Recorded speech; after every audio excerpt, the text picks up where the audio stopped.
It was road signs and street signage actually in Haifa. That's the city I was born and raised in, and I still live in today. At one point, I noticed that I don't read Arabic. I don't speak Arabic. I was never taught at school Arabic myself. And at some point, I realized that I was just looking at these trilingual signage in Israel, in Haifa especially. We have all the signage in Hebrew, Arabic, and English. And I noticed that I was ignoring the Arabic as a language. I noticed that I was looking at it just as ornaments or decorations and not as a language that has a content in the text. And it really bothered me. So I decided to see if I can come up with an experimental writing system that will give the same respect to the Hebrew and the Arabic. So you went back in time and looked at the work of a 19th century French ophthalmologist. Exactly. So I was doing some visual research and some inspiration and some historical research about the Hebrew and Arabic, how they were written in manuscripts. And then I discovered the work of Emile Javal. And Emile Javal noticed that if you only look at the top half of the Latin letters, it's enough for you to be able to read. So I took this concept and I wanted to see if I can apply it to Hebrew and to Arabic. And I discovered that if you apply it to Hebrew, it's okay, it's working actually, but you only need the bottom half of the Hebrew.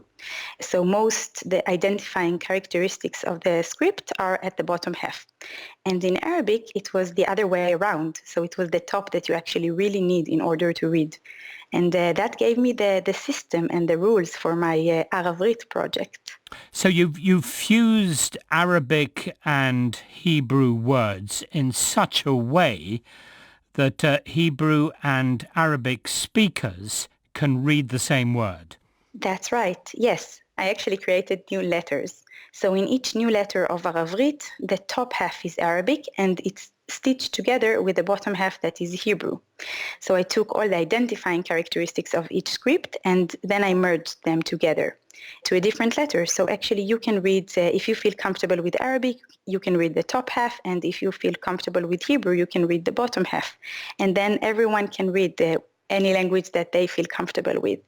I mean, letters is one thing, but as I understand it, Hebrew and Arabic have different rules of grammar. How have you managed to overcome that? So the most important thing for me was that everyone can read the perfect grammar and the perfect spelling for each word. And for this reason, I actually designed a letter for every possible combination of every Arabic letter with every Hebrew letter. So that came to be 638 new letters for the script.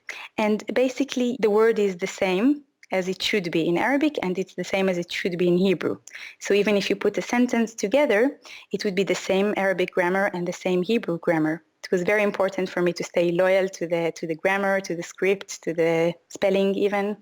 It seems to me something that should be taken up at an official level. I mean, have you approached any government departments in Israel? I think this project is really coming from the streets, coming from our daily lives. Typography, letter forms, and even types. It's things that we see in in the street. We just read it. We don't mean to read it, but we read script. And since this project is coming from the street, I think it's the reactions of people that can make something really happen. I think that street signs and any cultural things that can happen in Israel would be very, very fitting for this.